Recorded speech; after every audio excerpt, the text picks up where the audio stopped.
இயக்குனர் சுதா கொங்கரா இயக்கத்தில் சிவகார்த்திகேயன், ஜெயம் ரவி, அதர்வா, ஸ்ரீலீலா உள்ளிட்ட பலர் நடித்து ஜனவரி 10 ரிலீஸ் ஆக உள்ள படம்தான் பராசக்தி.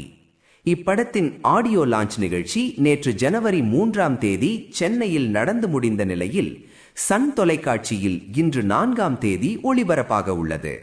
ஆடியோ லான்ச்சில் நடிகை ஸ்ரீலீலா பேசியது தற்போது விஜய் ரசிகர்கள் மத்தியில் கோபத்தை ஏற்படுத்தி இருக்கிறது.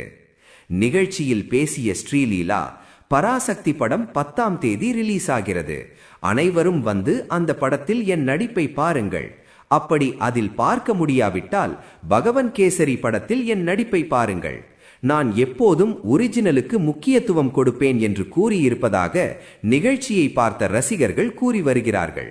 ஏற்கனவே ஜனநாயகன் படம் பகவன் கேசரி படத்தின் ரீமேக் என்று கூறி வரும் நிலையில் ஸ்ரீலீலாவின் பேச்சு விஜய் ரசிகர்களை கடும் கோபத்தை ஏற்படுத்தியிருக்கிறது.